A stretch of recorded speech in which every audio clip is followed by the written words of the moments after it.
Hello and welcome to our Women Engage program. We are so glad that you could come and join us today. We have a really interesting program today, and it's one that we have entitled Battle of the Sexes. So I want to begin by introducing our panelists today. If you're watching for the first time, you may not know who we are. Some of you have been following us, so you've seen our faces before. But I'll begin by introducing myself, and I'm going to ask my sisters here to also introduce themselves. And I'm going to ask that as you introduce yourself, I'm going to give you a very difficult question. I want you to consider, on a scale of 1 to 10, 1 being the least, 10 being the most representative of how you feel, would you consider yourself to be a feminist on a scale of 1 to 10? Okay, it's a difficult question. Okay, so I'll begin by introducing myself.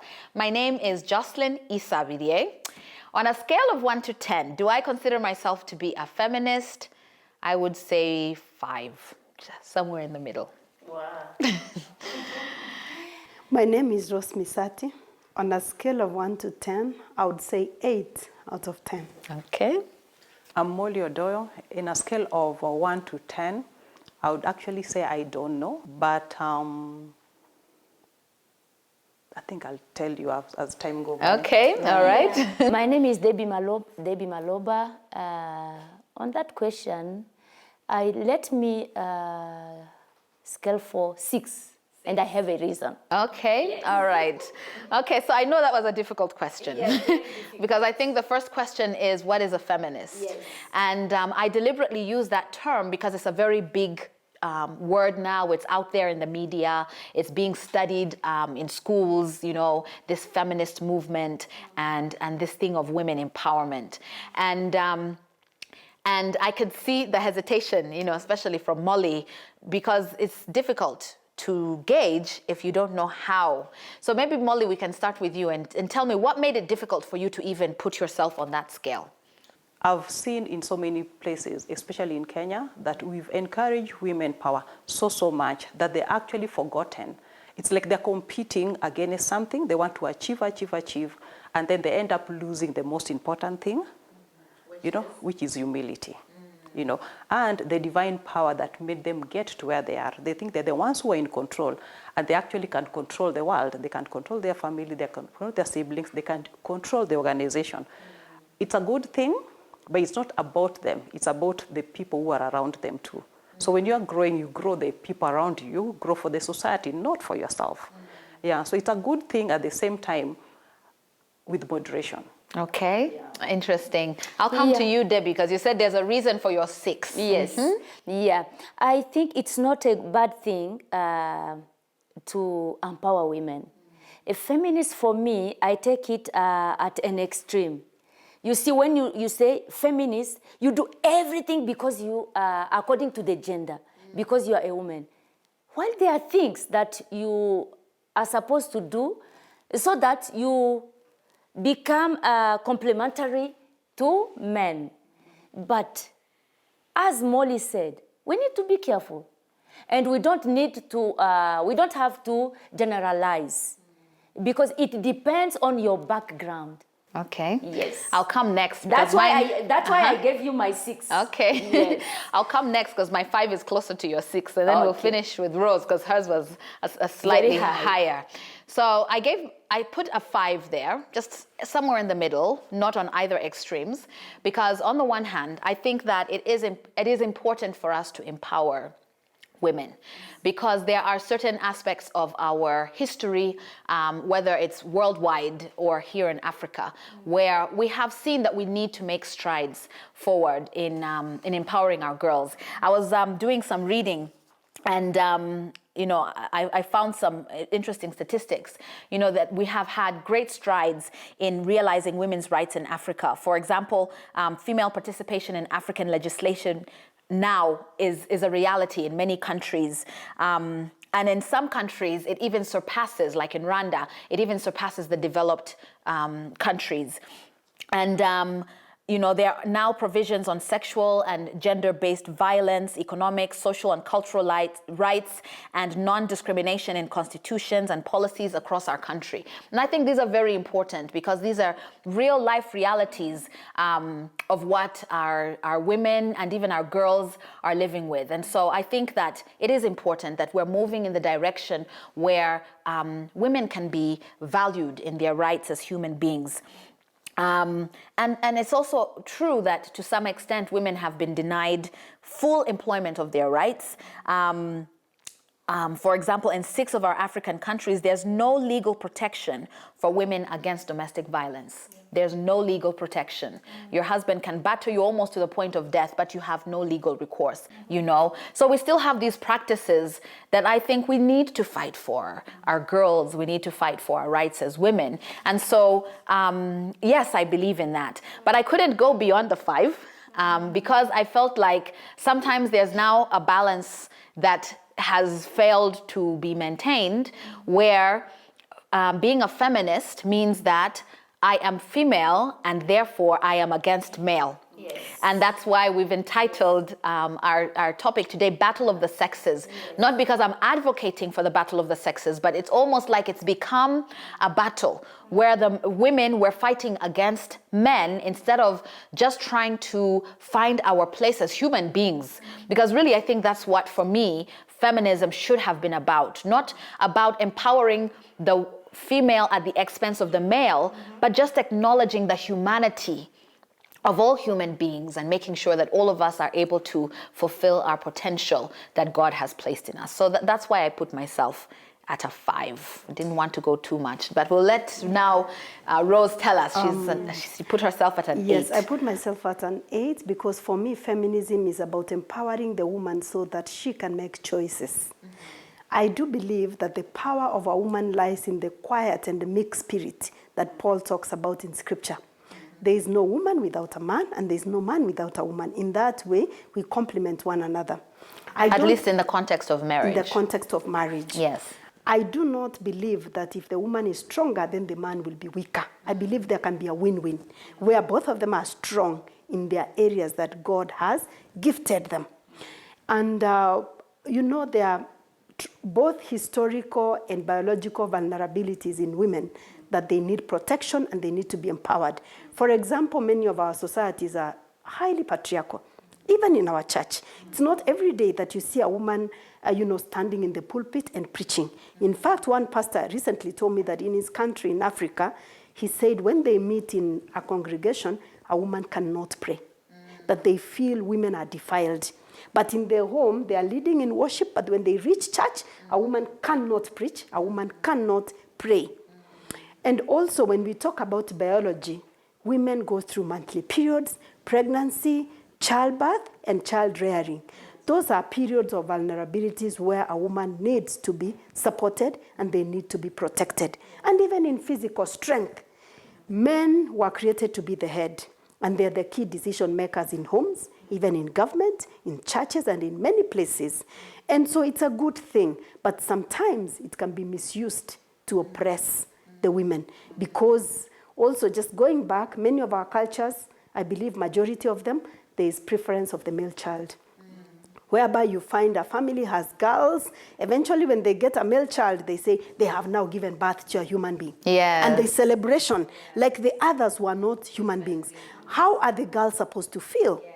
And for me, I feel why it's not for feminism, I would not be here because my mother raised us single-handedly. She didn't go to school, but because she could work with her hands and make choices. Even when society felt you don't need to take this girl to school, save the money to take the brothers. And she said no.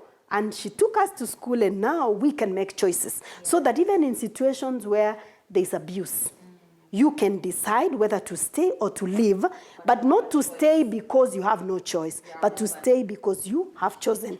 Yes. Yeah, maybe, Jocelyn, tell us more. Because according to Rose, what you explained, it seems like it's 50-50. When you say, everybody, every human being has the right to study, even to stand and preach. Yes. What does it mean? Is it that 80 or it's 50? I think it can be both. I think I hear what you're saying, because what you're saying is you agree with everything she said. So it means she's near where you were. But I also hear what she's saying, because it seems to me that what Rose is saying is the reason it has to be an 8 is because everything has been so oppressive that you almost have to fight extra hard, to counter, because when you have two opposing forces, yes. if one is stronger than the other, then the weaker force is not going to take you anywhere. So you almost have to overcompensate. You have to be an 8 in order to compensate for all of these inequalities. Because I hear what Rose is saying when she says, and in many of our cultures, I'm from Uganda, the two of you are from Kenya, you're from Congo, but in many of our cultures, it's the it's the boy child who is the human being. And it's very painful. I remember we have a WhatsApp group, and when one of my younger brothers said, "Ooh, Jocelyn has caught feelings," and I said, "Yes, I've caught feelings," because my brother, they did a family tree of our family, and they left me out, and I'm the only girl in my family. Yes, because they left me you're out elsewhere. Not just because I'm married, because I'm a girl. So they left me out, which means I was left out. My children have been left out. So they have this family tree of our family, but I am not included. And I felt hurt. Because I felt it's like I'm not a human being. So 100 years from now, when someone looks at that family tree, it's like I never existed. My existence did not count. And they're like, "Don't catch feelings, you're a girl." But I caught feelings. I was offended, because it's like, and I make a contribution to my family. I believe that I am valuable to my family, to my parents. I do make a contribution, but because I'm female, I will not be acknowledged on that tree. It's true, I understand. And Yes. then, you have reminded me something, Jocelyn. I was in a team somewhere where we were supposed to nominate the chairman of the PTA in a school and the vice and every other person. And I remember somebody said, even as you choose the chairman, it has to be a man. Yeah, he said, because we understand the nature in which the organization works. If it's a man, you will be listened to. If it's a woman, you will say the same thing even better, but they will not listen to you because you are a man. So I said, it's okay. So the man was nominated. It came to vice chair, and then somebody mentioned now it can be a woman. Then one man raised up his hand. He comes from a less patriarchal society.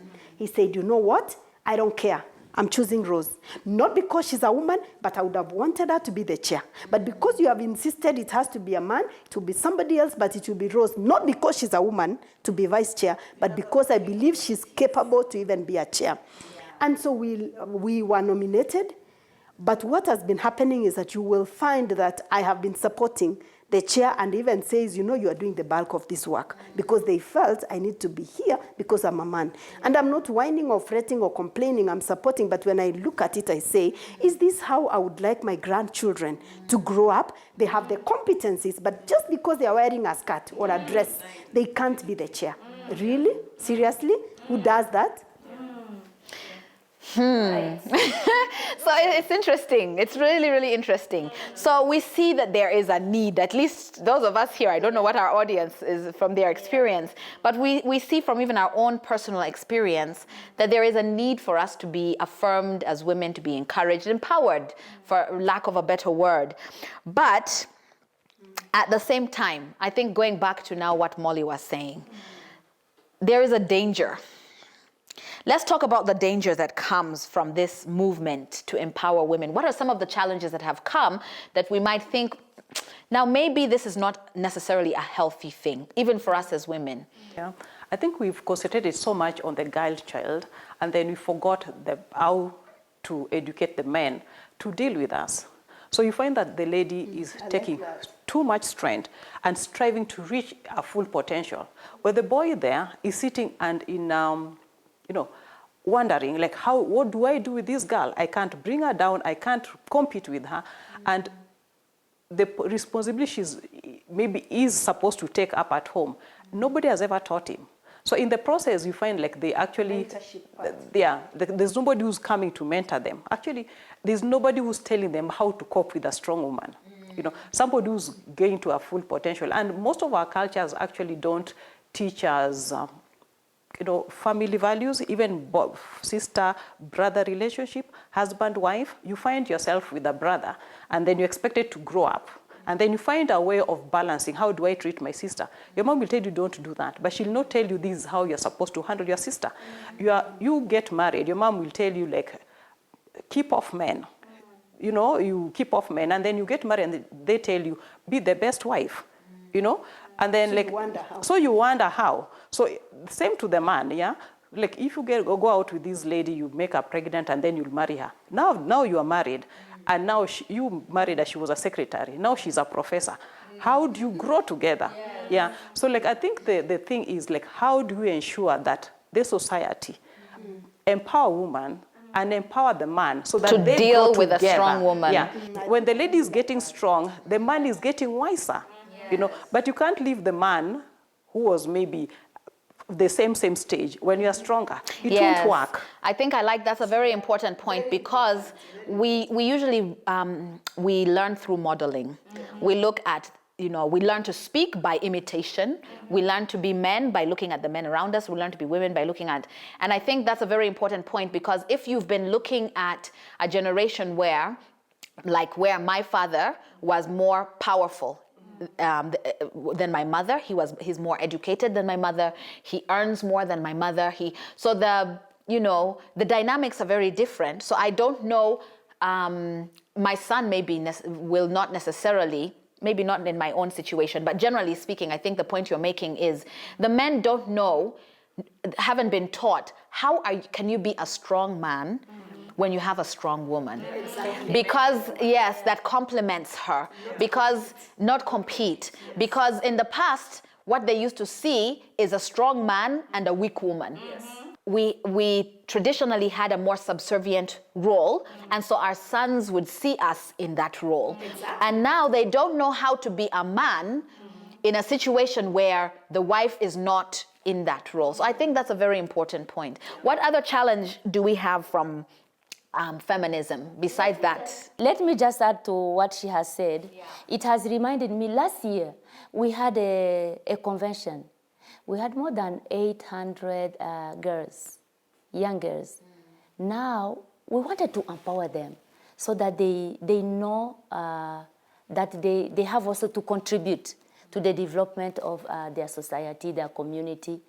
Now men came up and they said, you will not leave us behind. Whatever you are going to teach or to train these young ladies, when they come back, we are the ones to destroy them. I liked it. Yeah. You see, when you focus on that young generation, it will save what she says. So we invited them. The boys came as well? Yes, boys came, and then we trained them with girls. They said, yes. You see, now we are informed. Yeah. When they are informed on what they are going to do, they even help you. They even contribute. Yes, I can take it up from what she's saying. Even like in health, we have various programs where we have male champions. We have male champions for family planning, male champions for nutrition, and male champions for girl-child empowerment. So these male champions, they have a personal testimony where they have their wives empowered, their girls empowered, and they say, I support. Because men still remain to be the key decision makers. So when a girl is empowered, for me, I feel it's an advantage. But then again, there's a caution. While we're in the process of teaching the man to cope with a strong woman, I always talk to my fellow empowered women and I tell them there are gender roles that need to be very specific, and they are defined even biblically and even scientifically and everything. That's a good point, because I think the other challenge that I was thinking of in my mind is that somehow this feminist movement has led to an identity crisis. What does it mean to be a woman? What does it mean to be a man? So I can ask you maybe just to continue on that. Can I just say something? I think in the process, I think we should look at the background, yeah? When you're being empowered, your mom was oppressed. So when she's talking to you, she tells you, I need you, she's overcompensating. She's not giving you the guidelines of being a strong woman. She tells you, I wasn't able to do this. So go there and do it. This. So you go blindly and you do it. What are you doing? Overcompensating. You are living through your mom's mistakes so that my daughter, I don't want you to be like me. Somebody who sits down at home, somebody who's not provided for. So you go there and get all the material things of this world.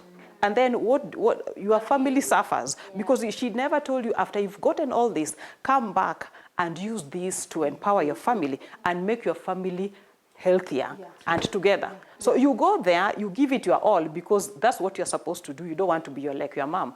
And then everything, and then you lose everything else. So you balance. So like as much as we're teaching our daughters to be empowered, we have to tell them the basis of this is you. And modeling, as we say, modeling is very important because somebody told me one time that what we do speaks so loud our children can't hear what we are saying. And for me, it has been a journey because I've had to learn, through the various phases in my married life, never having seen my mom submitting to anybody, knowing that my mom is the one who gets the money and does this and this. Then now there's a man, I almost got confused because I would go ahead and do my projects and I wonder, why should I tell anyone? Yes, because your mother was a widow who brought you up. Exactly, without exactly. a man. And she was oppressed most of the time. So she was telling us, go ahead. Just as she said, I agree. Do it. So there was overcompensation. But over the years, with God's wisdom, you can learn to have a balance, a healthy balance. Yeah. And it will be beautiful to complement one another. And you'll be happier. You will be happier. Yeah, it's true. And more fulfilled. But more fulfilled. Interestingly, you've talked about happiness. I was reading some of the research, and they were saying that the modern woman, of course, it's more in the Western context where they have, been empowered and all that. And when Molly was talking about you're at the top, but then what else do you have? And they found that, going through all from the 60s, 70s, this feminist movement, that the modern woman is not as happy as the mother who was more oppressed. So they have it all, but they're not happier. Yeah. I believe, and maybe I might be correct and people disagree with me, you can always get a job. You resign today, 2-3 days, you'll get another one. You lose your family, your friends, you won't get replacement. You will never get that kindergarten friend that you had, that you are so busy that you didn't have time for. They called you, you were so busy running out for everything. But you lose your job today, trust me, you might even get one the same day. If you don't get another job, you could do another business. But you'll never get back what you've lost in terms of even the peace of mind. You'll go run up there and then you are so drained. You're actually so exhausted that you actually can't go to work tomorrow. Who do you expect to be by your side? Your colleagues in the office? Is your sister who you can't remember the last time you called or even spoken to? So as much as you're growing, please ensure that you take care of everything else. Give and you keep, you also set time aside for yourself. My me time, reflect. What is your limit? How far do you want to go? And if you go that far, will everything else be in order or it will be affected? And I think also, as you're talking about goals, I was just thinking, I think sometimes we also have to ask ourselves, what are our eternal goals? Because there are certain things that we're not going to take with us. Yeah. We're not going to take with us to heaven our jobs, our professions, our credentials. But we hope we'll take our husbands, our children, our friends. We hope that those are people that we will spend eternity with. And so if that's what is eternal, then where do we have to put the balance? But I think sometimes the problem is that we bring our own human interpretation even to scriptures. Like I remember I used to really have a problem with Paul telling us that to submit to our husbands, and then the husbands should should love their wives. And it really wasn't because of what Paul said that I had a problem with, but it was the way it was interpreted in society. Every time they're talking, they mostly talk about the submission. And actually the submission almost becomes oppression. And then I feel like, how come you're not, okay, I'm willing to submit. Because I also come from a culture where, as a woman, we're very submissive, not just to our husbands, but, we kneel for our elders, those kind of things. So I understand that. I get that. I'm willing to submit. But also tell my husband to love me. Exactly. And to love me. And he didn't just say love her. He said love her the way Christ loves the church. Oh, my. Which woman is not going to want to submit to a man who loves you to the point where you are his everything. Exactly. The way Christ left heaven and was born in a manger, first of all, where it's the smell of urine and all this of animals. And he was wrapped in swaddling clothes to poor parents. He left all that glory for me. why wouldn't I submit to someone like that? But I think it's the interpretation. Every time it comes from the pulpit, it's the submission, and it's and then the man is all looking like this, like, you've heard. So I think the problem is not what God has instituted, but our interpretation of it, where now submission becomes oppressive.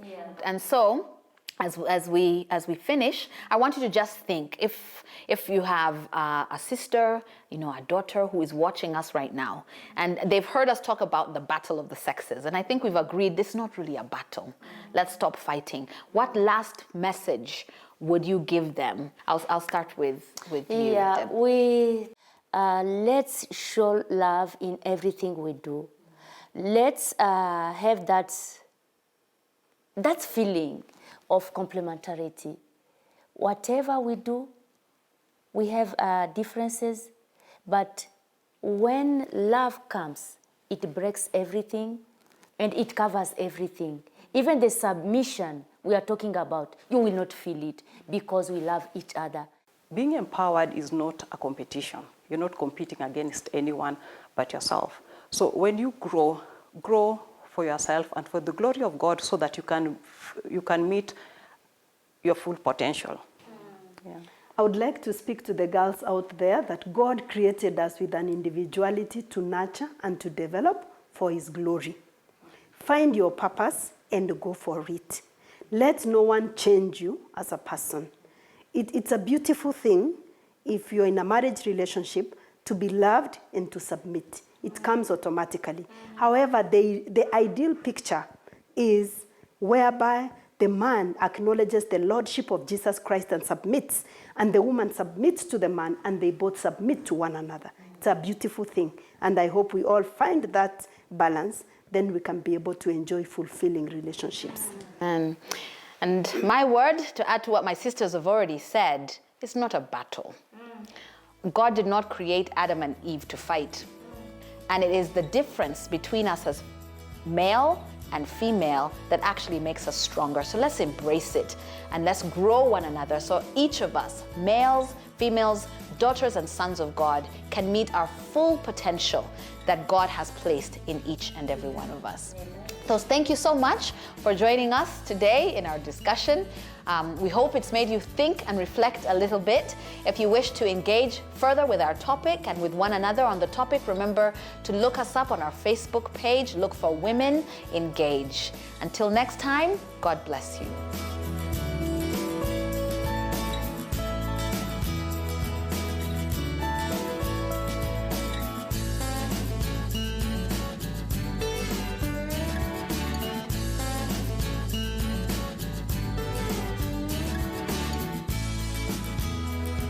Thank you. Hey, I think the guys were, I could see, they almost forgot they're behind the camera. They wanted to join, to join the discussion.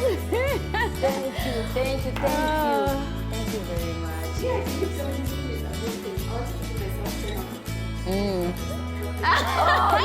much.